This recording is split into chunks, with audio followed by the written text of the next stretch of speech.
안녕하세요. 반갑습니다. 하나님의 은혜와 평강이 풍성히 임하는 주말 토요일이 되시기를 간절히 바라고 기도합니다. 요한복음 14장 21절을 같이 외우겠습니다. 이제 다 외우셨죠? 순종함으로 사랑받는 우리 모두가 되시기를 바라고요. 함께 외우겠습니다.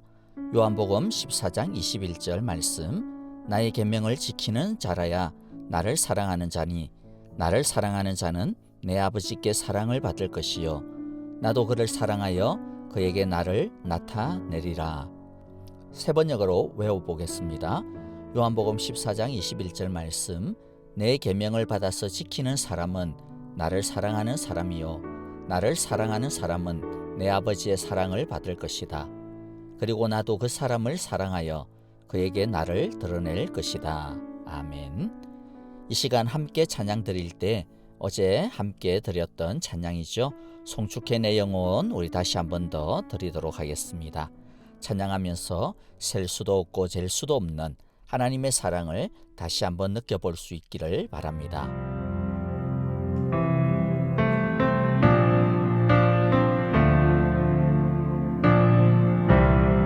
우리 하나님을 송축할지어다.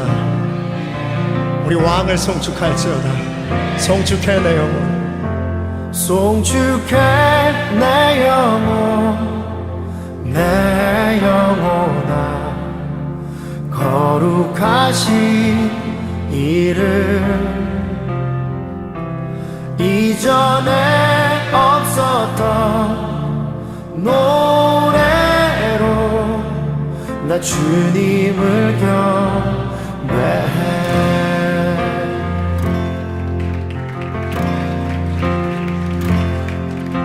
해가 뜨는 새아침 밝았네.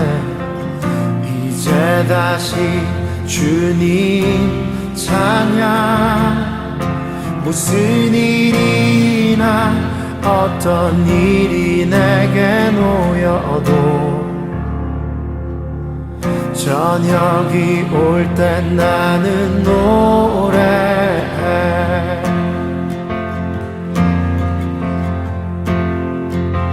송축해 내 영혼, 내 영혼아, 거룩하신 이름, 이전에 없었던 노래로 나 주님을 경배해. 우리 하나님은 어떠한 분이십니까? 하기를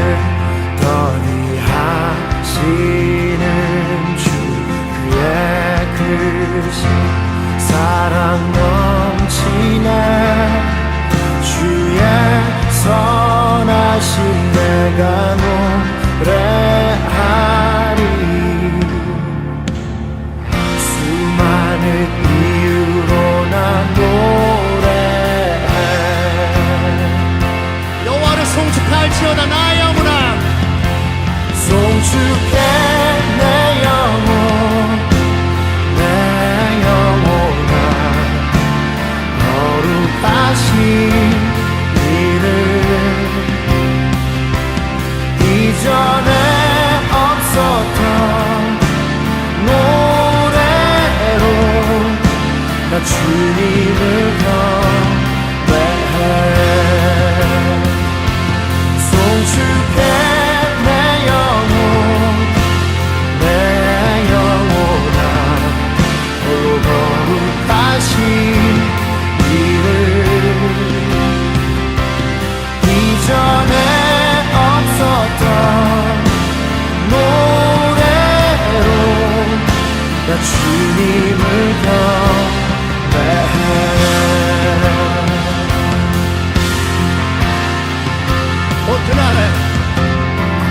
그날에 나의 힘 다하고 나의 삶의 여정 마칠 때 끝없는 찬양 나 드리리라. 수많은 수많은 세월 지나 영원히 곧 그날에 나의 힘 다하고 나의 삶의 여정 마칠 때 끝없는 찬양 나 드리리라.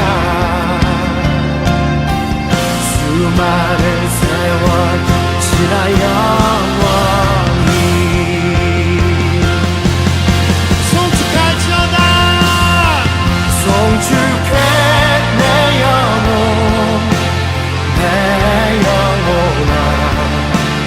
거룩하신 이름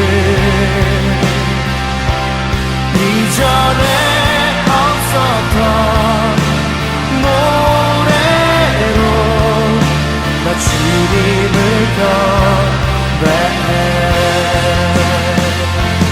송축해 내 영혼아 홀로 거룩하신 이름 이전에 없었던 노래로 나 주님을 경배해. 송축해 내 영혼아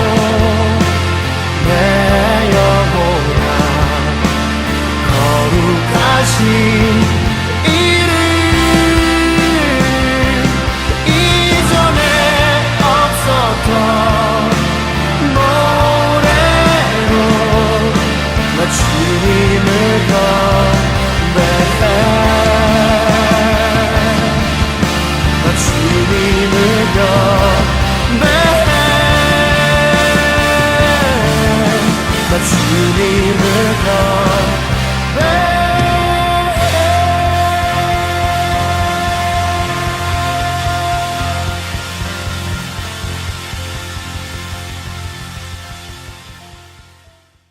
우리 함께 나눌 말씀은 시편의 마지막입니다. 시편 150편인데요. 한 절씩 교독합니다. 할렐루야. 주님의 성소에서 하나님을 찬양하여라. 하늘 웅장한 창공에서 찬양하여라. 주님이 위대한 일을 하셨으니 주님을 찬양하여라. 주님은 더없이 위대하시니 주님을 찬양하여라. 나팔 소리를 울리면서 주님을 찬양하고 검은고와 수금을 타면서 주님을 찬양하여라. 소구치며 춤추면서 주님을 찬양하고 현금을 뜯고 피리 불면서 주님을 찬양하여라. 오묘한 소리 나는 재금을 치면서 주님을 찬양하고 큰 소리 나는 재금을 치면서 주님을 찬양하여라. 호흡이 있는 사람마다 주님을 찬양하여라.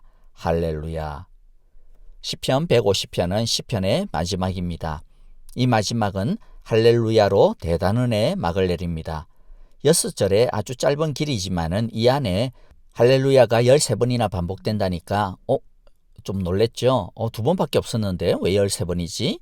자, 왜냐하면 우리 번역 성경에는 할렐루야가 제일 앞과 제일 마지막에만 나오는데 중간중간 주님을 찬양하여라 라고 그렇게 되어 있는 게 사실 할렐루야입니다. 번역을 조금씩 다르게 했을 뿐입니다. 할렐루야의 뜻은 전에도 이미 말씀드렸듯이 여호와를 찬양하라입니다. 우리 인생의 가장 큰 목적은 하나님을 찬양하는 것입니다. 자, 그런데 여기서 찬양이라고 하는 것은요, 단순히 노래가 아니라고 했죠. 노래만 한다고 해서 다 찬양을 하는 것이라고 할 수가 없습니다. 찬양은 하나님을 높여드리는 것입니다. 높인다라고 하는 것은 하나님의 하나님 되심을 인정하는 것입니다. 하나님을 우리의 왕으로 주인으로 인정하고 그분에게 항복하는 것이 찬양입니다.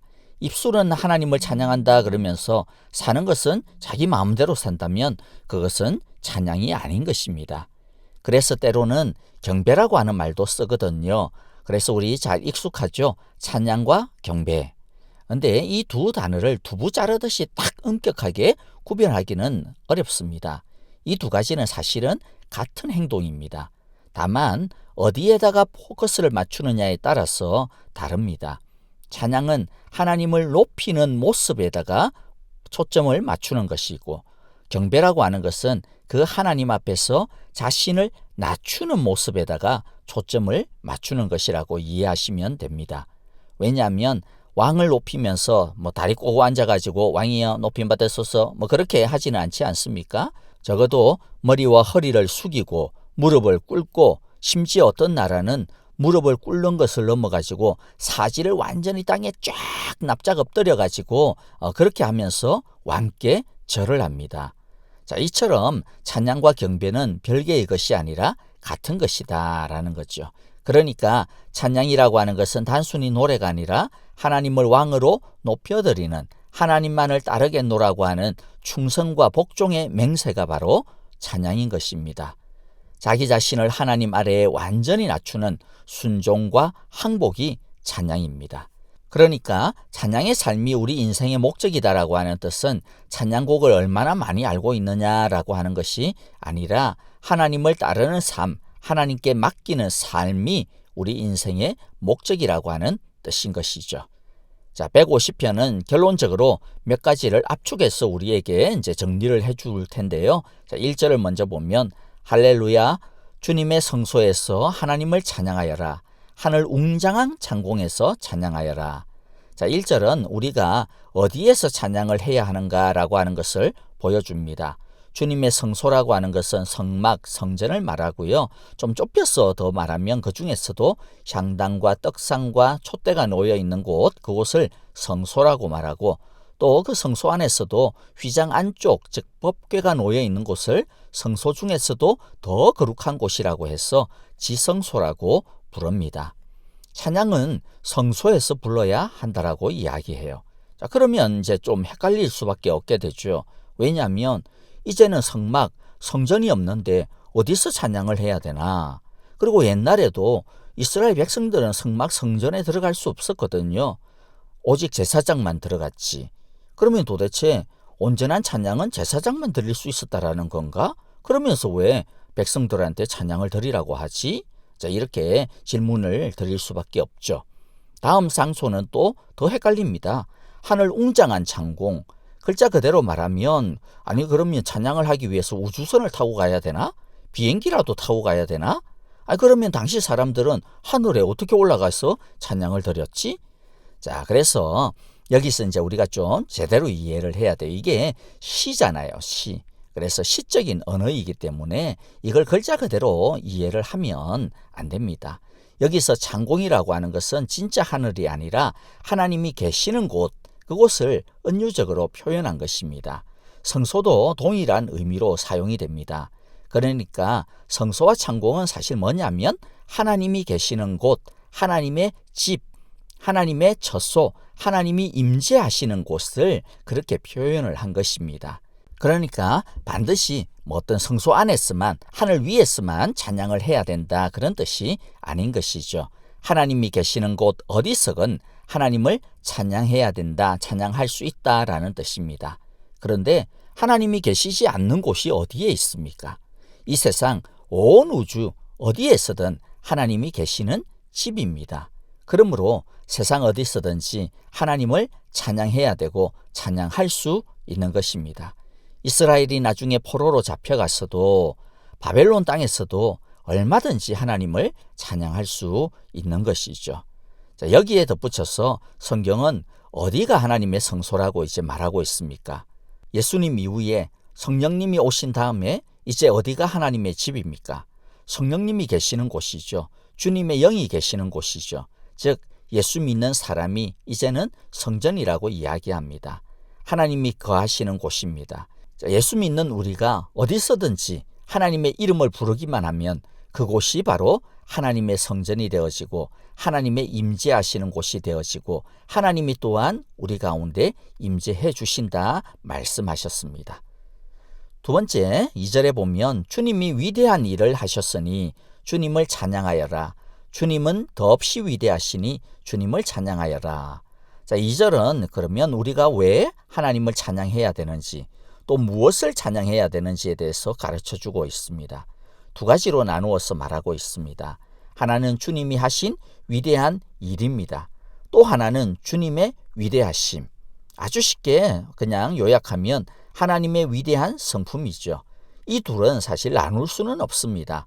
왜냐하면 하나님의 위대한 일들은 모두 하나님의 위대한 성품으로부터 나오는 것들이기 때문입니다. 하나님의 위대한 일은 하나님의 창조, 하나님의 다스림, 하나님의 구원하심, 하나님의 도우심, 하나님의 승리를 주심, 하나님의 심판하시고 이 땅을 새롭게 하심과 같은 것들입니다. 하나님의 위대한 성품은 하나님의 거룩과 전지하심과 전능하심과 크심과 사랑, 인자함 등등과 같은 것들입니다. 하나님의 이 위대하심은 과거에만 있었던 것이 아니라 지금도 그리고 앞으로도 쭉 변함없이 동일하게 우리를 덮어줄 것들입니다.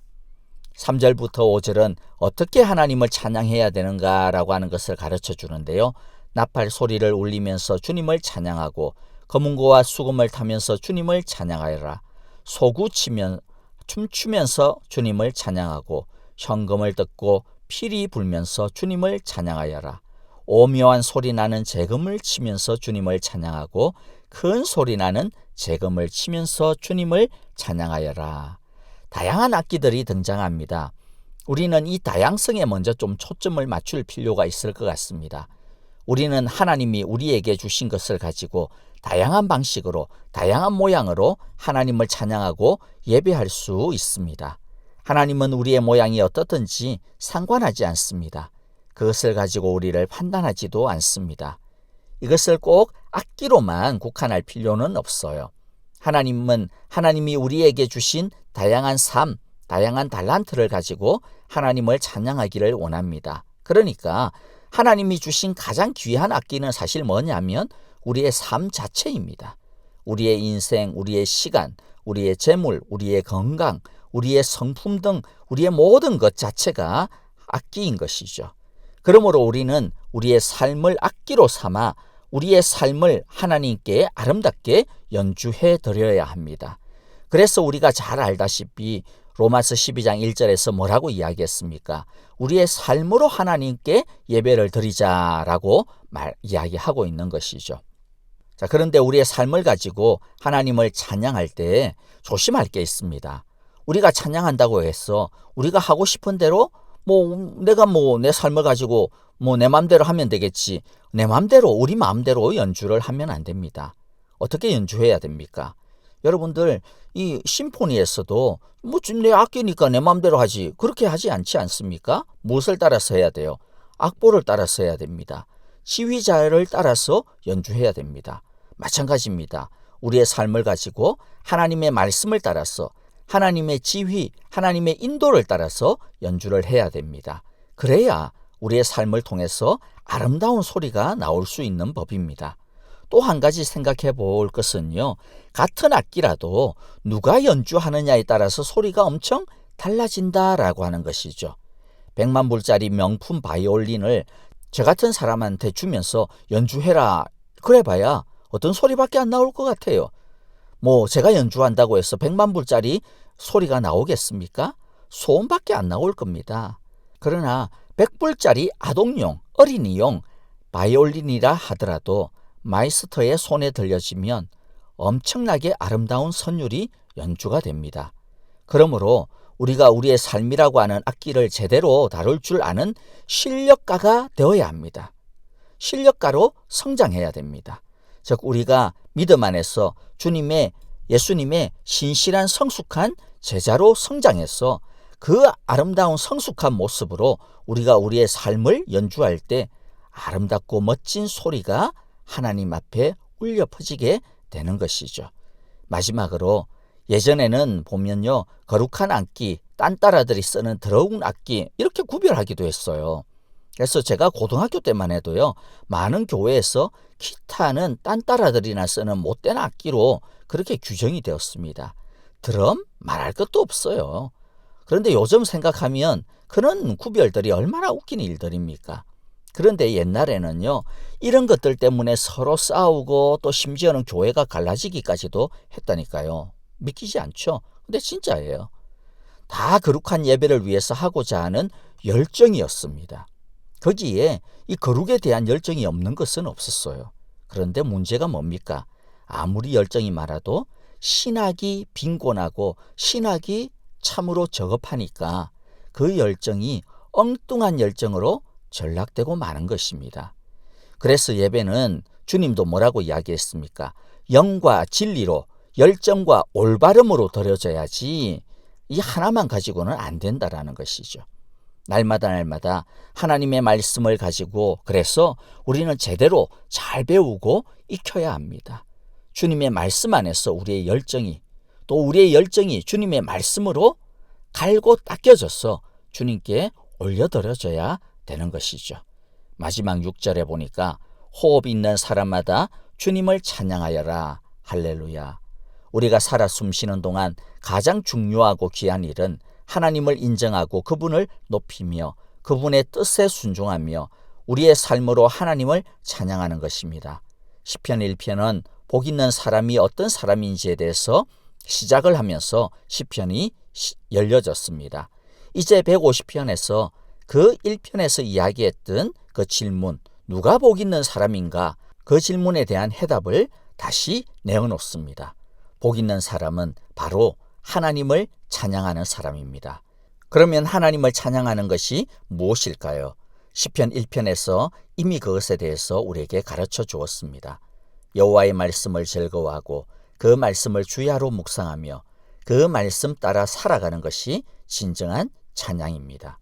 우리 모두 하나님을 찬양하는 진정한 복 있는 사람들이 다 되시기를 주님의 이름으로 축복합니다. 할렐루야, 아멘. 주님의 기도를 드리겠습니다. 하늘에 계신 우리 아버지, 아버지의 이름을 거룩하게 하시며 아버지의 나라가 오게 하시며 아버지의 뜻이 하늘에서와 같이 땅에서도 이루어지게 하소서.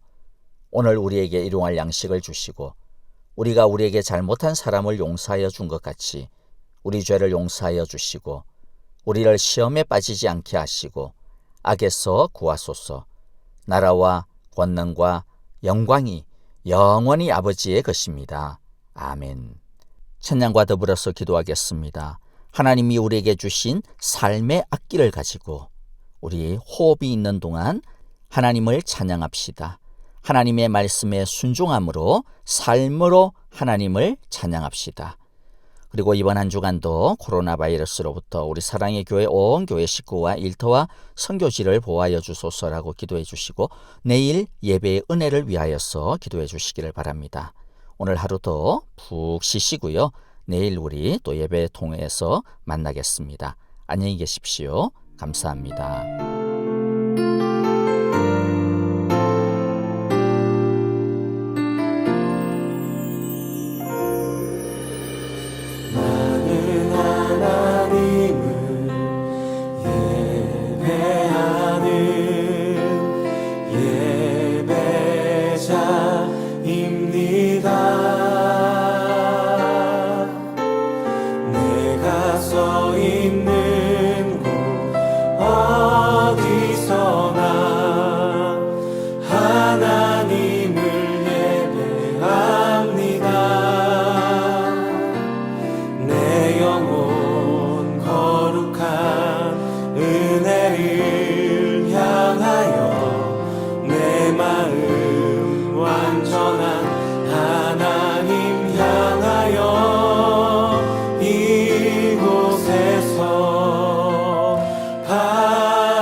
하나님을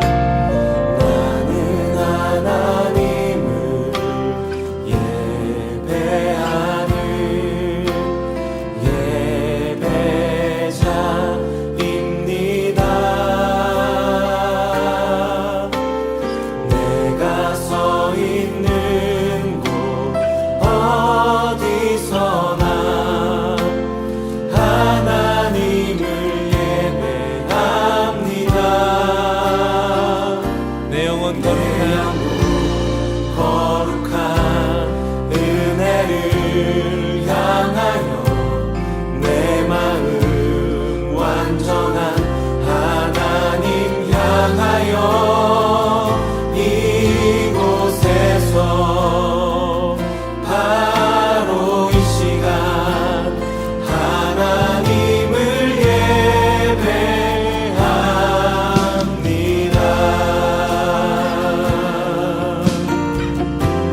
처음부터 고백합시다.